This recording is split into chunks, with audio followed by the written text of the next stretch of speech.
The following is a story that I wrote inspired by the hit series over on CryptTV's YouTube channel called The Sunny Family Cult. If you have not heard of the series, you are really missing out, and I highly recommend you check the link in the description to go check out their series. And without any further ado, let's begin. My name is Randy. I'm a 23-year-old guy and I worked at a deli in our local supermarket. I lived alone in an apartment not far from where I worked. It all started when I broke up with my very clingy ex-girlfriend, Sarah. We dated for a few months, but it didn't ever get too serious. At least from my point of view. She ended up dropping the L word within the first 2 days of us dating. I was honest and told her I liked her but wanted to take things slow. She didn't seem to mind too much and things were fine for a while. Then she started to text and call me, always asking where I was and who I was with. There were times she even dropped me off at work only to call 2 hours later to see if I was at work and accuse me of seeing someone else. I was pushed to my tipping point when she came pounding at my apartment door in the middle of the night screaming about how she knew she was in there and that I better let her in. I foolishly stumbled out of bed and cracked the door to ask her what was going on. She shoulder slammed my door with a ferocity I hadn't anticipated and it knocked me backward. Sarah stormed around looking under my bed and then in my closets. I was standing there in a barely awake, shocked state for a moment before I told her she needed to leave. Sarah walks over to my knife block and retrieves the knife. She didn't grab the biggest one there. In fact, she grabbed an ordinary steak knife. She came right up to my face without once breaking eye contact and said, "If I ever find you with her, I will make you both pay, and it will be extremely slow and painful," before walking out my door and leaving me there in disbelief. As you can probably guess, I broke up with her the following day. I expected a huge blowout when I broke up with her. Instead, she just said she understood and hung up. Yes, I broke up over the phone. I didn't know how she would react in person after the night prior. I never did call the cops because I really didn't see the value of it. If anything, it made me look like a wimp in my eyes. A 6'3" guy calling the cops out of concern that a 5'0" girl might hurt him. Nothing outside the normal happened for a few days, when I found a bag of beef jerky and a note on my doorstep upon returning home from work. I picked them both up and made my way inside, already knowing it was an apology from Sarah. I opened the letter and read the following. "I hope you enjoy your jerky. I made sure to get your favorite kind. I will be seeing you soon. Love, your secret admirer." I threw the letter away and tore open the jerky and started eating. It wasn't enough to make me change my mind, but it was a nice treat and at least she did get my favorite jerky. After a couple of hours playing video games, my neighbor and friend Jason knocked on my door. He was inviting me to go bowling with him and some of his other guy friends. I had nothing better to do, so I decided to join them. When we got to the bowling alley, we were one of two groups in there. We asked for the lane on the opposite side of the alley and made our way over there to put on our shoes and settle in. We were just wrapping up our game when another group entered the alley and were put on the lane not far from ours, leaving one empty lane between us. I did notice that out of the 5 people there was a very attractive lady. We made eye contact for a brief moment before she quickly turned back to her friends. After playing another game, I decided to go get us some beer from the bar. Once at the counter, I order a pitcher and start the usual bar talk with the barkeep. We end up on the topic of women, and I mention my recent breakup and the instance that led to me calling it off. "God damn, dude. I'll tell you what, this pitcher is half off. I have been there too." I thanked him and decided to leave what he had discounted as a tip. Just before leaving, I asked if they would bring drinks out to customers. He said that they would if it wasn't busy. I dropped some money on the counter and tell him to make up a round for the group of people next to us and bring it out. Back at my group, I once again stole a glance at the lady in the group next to us. This time I caught her looking, and she didn't look away. I was the one to break eye contact when I turned back to my group. I took my turn and went back to my drink just as the bartender was bringing our alley neighbors the drinks I had bought them. He signaled in my direction, assumingly identifying me as the one who had bought the drinks. I raised my drink in a cheers motion as they all smiled and waved. We all went about our games for a while until I decided to head outside for a cigarette. I light up and was gazing up at the sky when I heard the front doors open and looked over to see the lady I had been catching eyes with all night walking out. She came up to me and pulled out a cigarette as well. I still had my lighter out, so I lit it for her. She thanked me for both the light and the drinks and introduced herself as Candace. From what I learned, she had moved there about a month prior with her sister's husband and her sister. She mentioned they didn't get out much, so it was a nice treat to talk to someone outside of the family.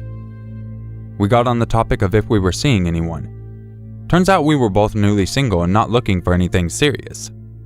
I recommend we exchange numbers to meet up and hang out sometime. She eagerly agreed and entered her number into my phone, making sure to call her phone also. We both made our way back to our games with the occasional smile to one another. About 15 minutes later, I get a call from Sarah. She starts the whole, "I miss you, I'm so sorry" theme. I tell her I'm really not interested in hearing it. What is done is done. She hears the music in the background and starts asking where I am and if I'm with her. I reply it's none of her business where I am or who I am with. She starts sobbing and I hang up on her, once again returning to my game. We play a little while longer and decided to call it a night, packing it up about the same time as our alley neighbors. We make it to the parking lot and I see Sarah standing there. That really caught me off guard. I was wondering how in the hell she found me, before realizing it was pretty late, and there aren't many places with loud music blasting at this time of night.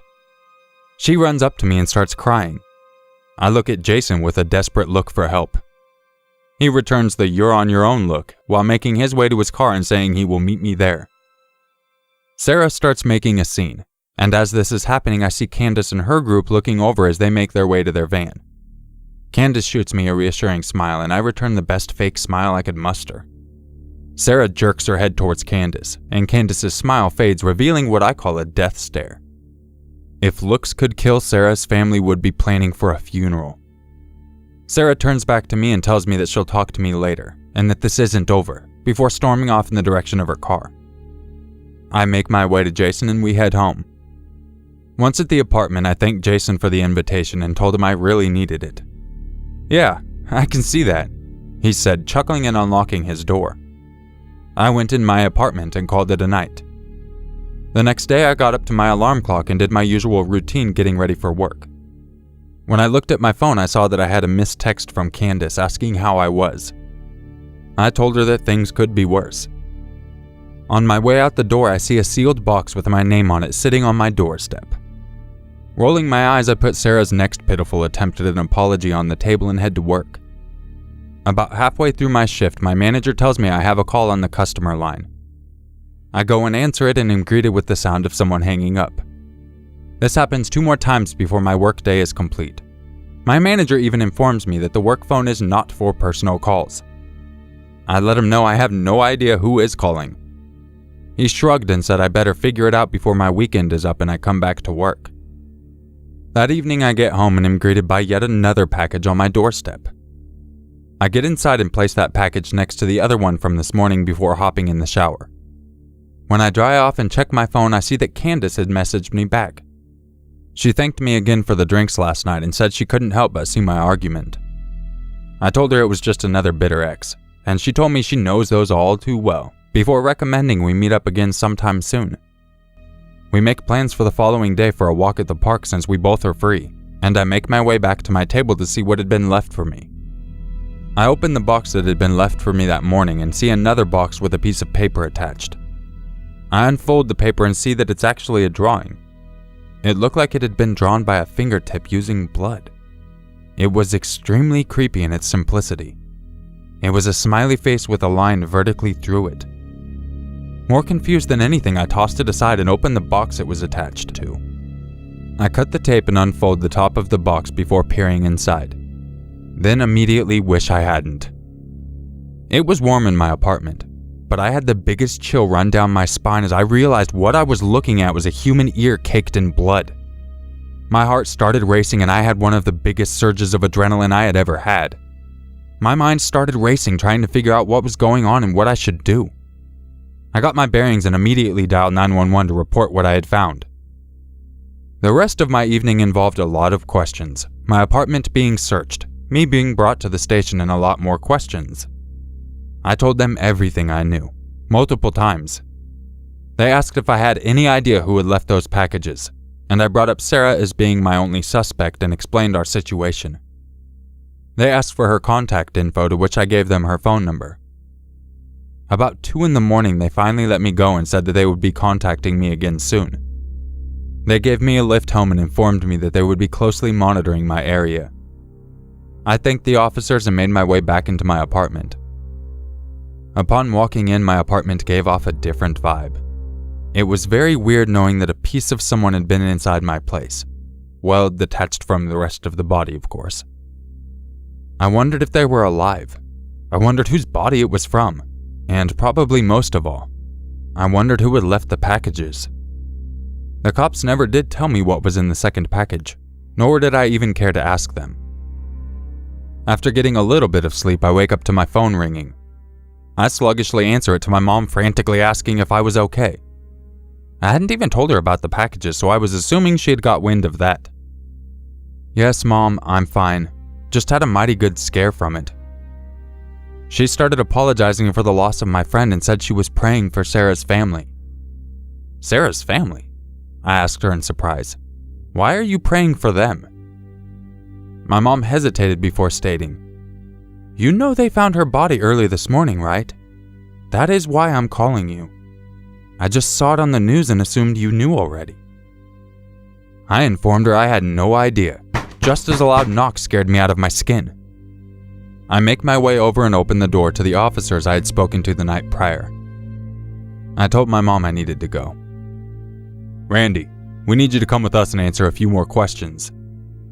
I asked them if it was true that Sarah was dead. They just told me that we would talk at the station. Jason had his door open and asked me if everything was okay. I told him in passing that I had no idea. Once in the interrogation room, the police did confirm that Sarah was found dead.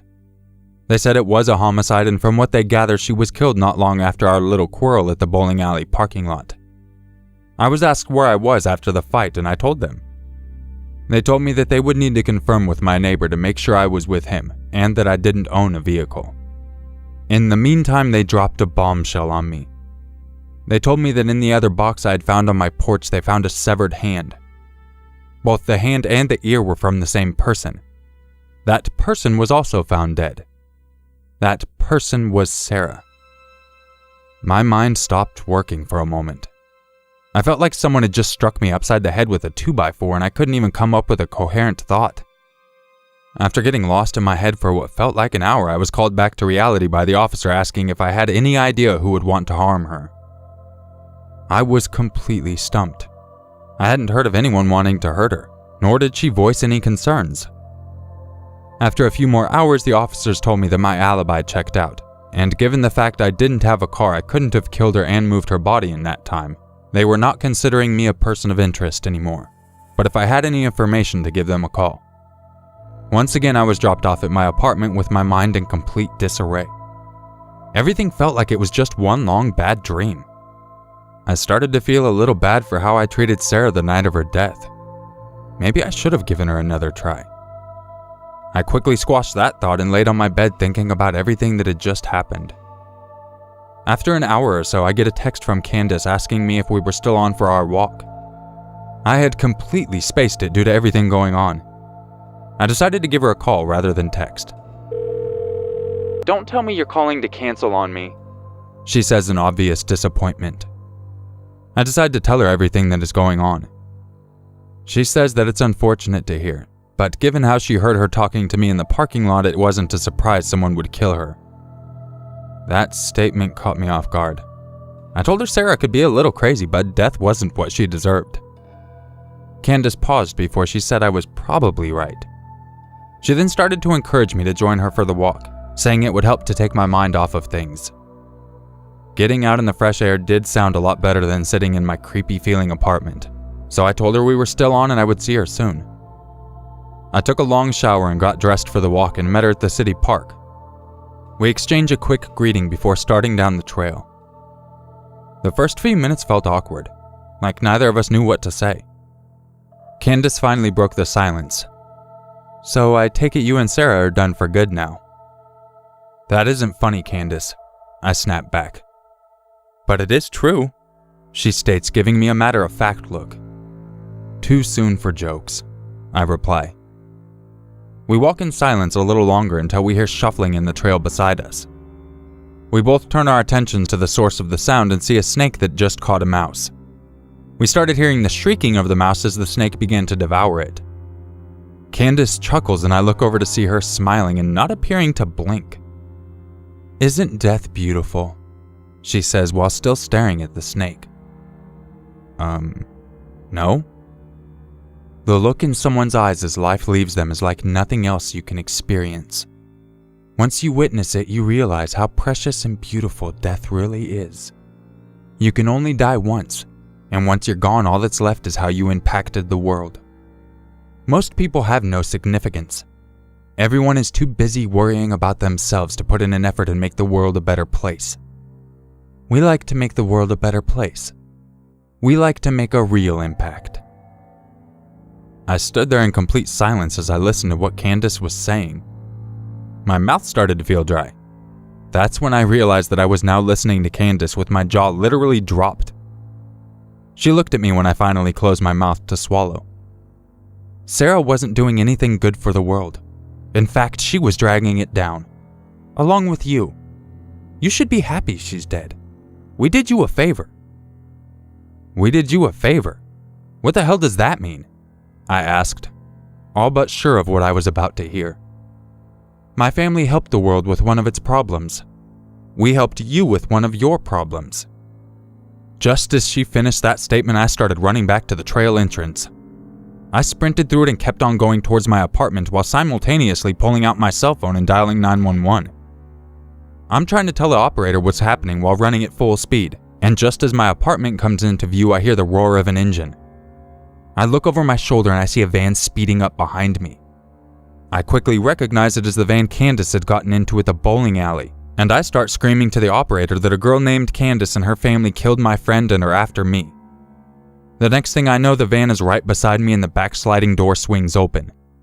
2 masked people jump out before I can react and throw me in the back of the van. The door is slammed, the van guns it, and my cell phone is tossed out the window. I start begging for them to let me go, that I won't say anything to anyone. The person in the passenger seat turns back, lifts their mask, and I see that it is Candace. She winks at me before putting her mask back on her face and turning back to the front. "We have something very special planned for you. You are going to help make this world a better place. You will have meaning, and we will help you find that meaning. Now just stay down." With that, the 2 people that grabbed me held me on the floor of the van while another came towards me with a cloth. I thought they were about to smother me, so I fought with everything I had. Then as the cloth got closer, I smelled the obvious chemical smell. They held it over my mouth and nose, and before I could even form a complete thought, I felt myself fading away into unconsciousness. Little did I know, I was about to experience something that made this whole ordeal sound like a cakewalk. When I finally awoke from my chemically induced sleep, I couldn't move my arms or legs. Not like they were paralyzed, I just couldn't move because I was held down. Nor could I see anything. My head was pounding with each breath I took as I desperately tried to make out anything about where I was. I wasn't moving, so we weren't still on the road.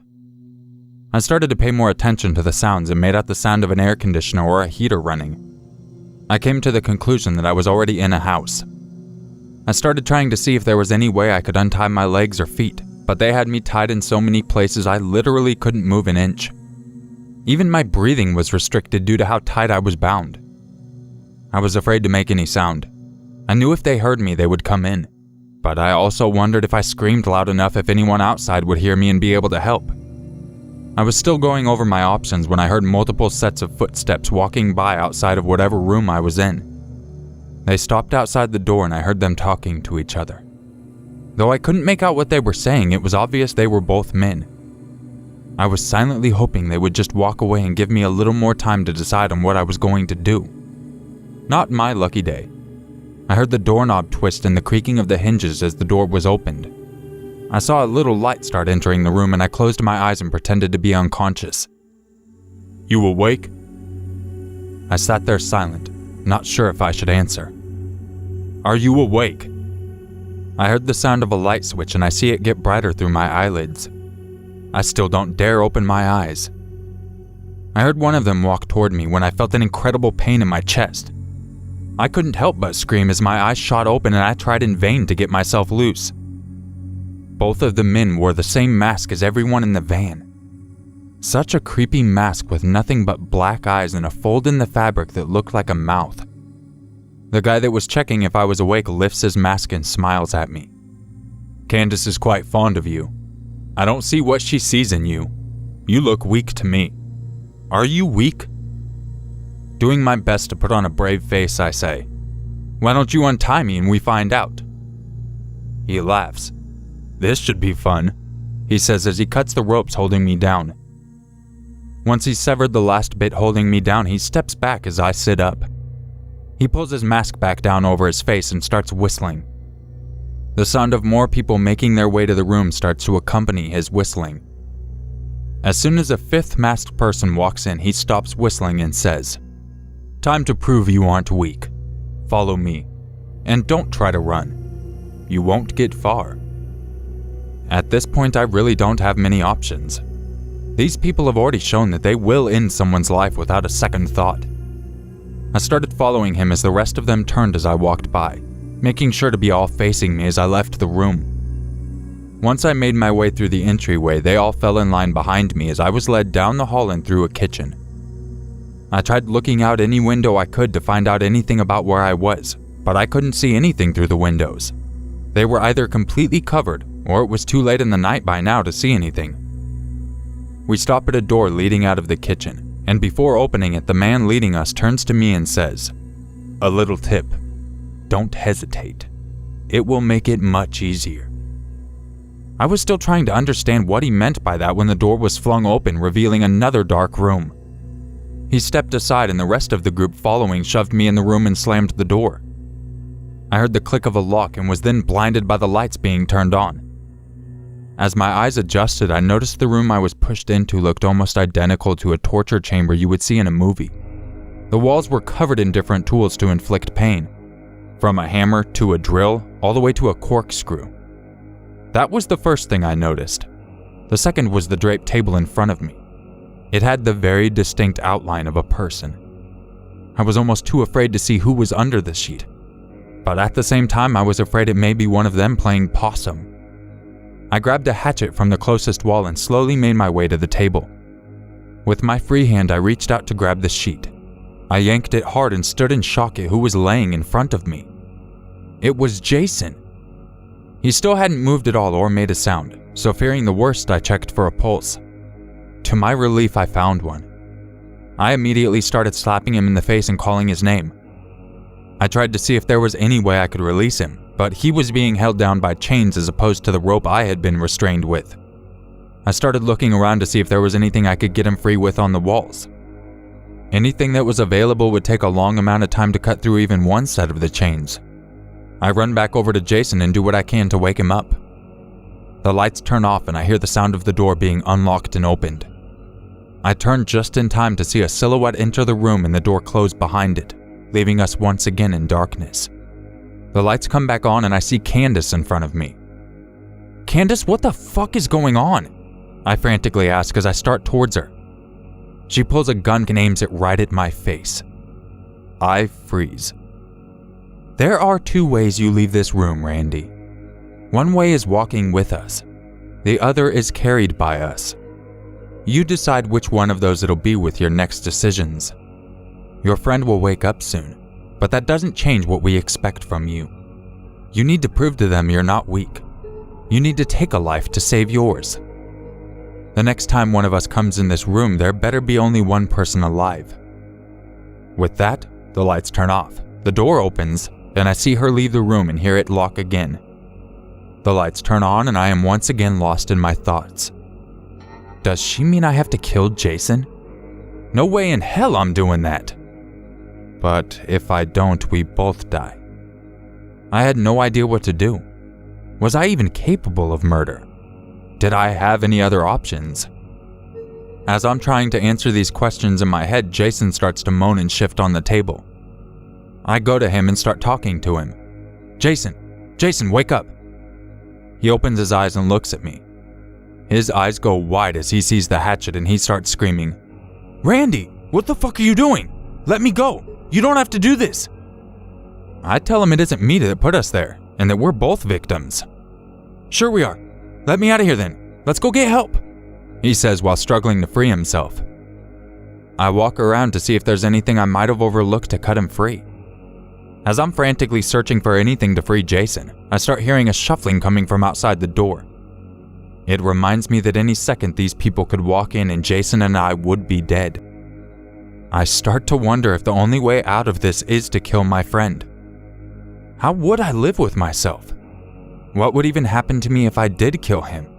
It isn't like I trust these people. But as crazy as it sounds, I was actually considering killing my friend. I was thinking that it was the only chance that even one of us had a chance to get through this and escape. As my mind's spinning and I'm deciding what to do, I heard a slam on a door outside further in the house, and I knew my time was running out. I had to make a decision. This was literally my do or die moment. I walked back over to Jason and told him that I was so sorry for what I had to do. I tried to explain to him that I was being forced or we would both die. Tears start streaming down both of our faces as he starts begging for me not to hurt him, and I begged for his forgiveness. I could hear heavy footsteps making their way to the kitchen and start through it. My heart started beating 1,000,000 times per second as I raised the hatchet above my head.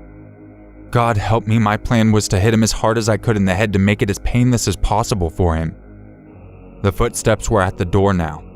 My senses were on high alert as I heard someone grab the handle. Oh my God, this is it, I thought to myself as I closed my eyes and swung down with everything in me. The sound of Jason's scream being cut off by the sickening pop of his skull will haunt me as long as I live. As will what happened next. Just as I thrust the hatchet down, the door slammed open, and to my utter disbelief and horror, I hear, "Police! Drop the weapon and get on the ground!" I open my eyes and see Jason's face split in two, and I lose it. My grip releases from the handle and I collapse to the floor sobbing. The police are still yelling at me to get on my face, and I somehow manage to do that. I am handcuffed and then brought to the police cruiser, then asked where my friends were. I told them my friend is dead on that table in there. They tell me they want to know where my other friends are. I inform them that the people who kidnapped me were in there last I knew, but we were not friends. I am put in the back of the car and left in my own mind with the occasional question from an officer. Not long after, I'm brought back to the all too familiar interrogation room and questioned more than I ever thought possible before I am told that I was being placed under arrest for the murder of Jason as well as Sarah. I tried to explain that it wasn't me, that I was kidnapped by other people. They told me that unless I could tell them where to find my supposed kidnappers, or more than a first name and a now disconnected number, then it was a conversation that I should have with my lawyer, and I was booked and put in a cell. That brings us to current day. I pled not guilty to all the charges I'm facing, but I'm currently locked up awaiting trial. My bond is set so high my family can't afford to pay it. So from what I'm told, I could be here for years before even seeing a courtroom. Being in here, I have a lot of time to think about how bad everything looks against me. After my 911 call, police rushed to my apartment to find me gone. After the boxes being left on my doorstep, they had talked to the apartment owner and he agreed to let them hide cameras that watched the walkways. They went and reviewed the recordings to see if they could find anything from the time that I called. What they did see were two masked men walk up to Jason's apartment, then use the same rag technique they use on me to knock him out, just an hour before my 911 call. From there, they loaded him into the same van they took me in and drove off. Unfortunately, the cameras couldn't get a view of the license plate and the police had no other leads to locate the van. By dumb luck, one of the neighbors of the vacant home, the one I was actually found in, called to complain about someone being in the house late at night. Driving up, the police saw the van in the driveway and called for backup before coming to the door. Candace and her family must have seen them because they were gone by the time the officers came to make entry.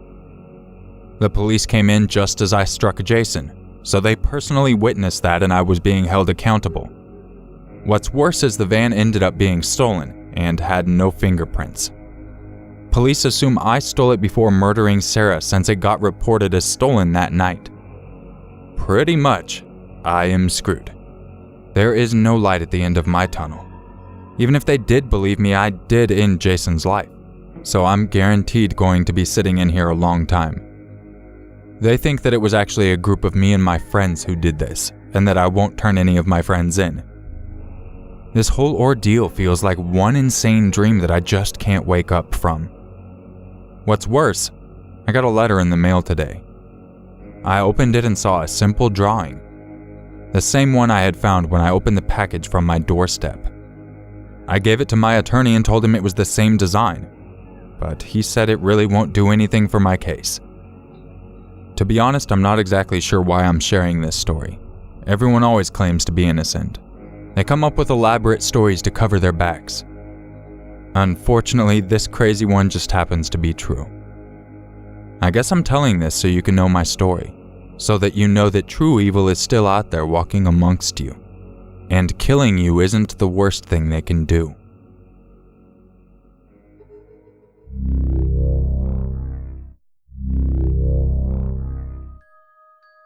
Hey, thanks for listening to this video.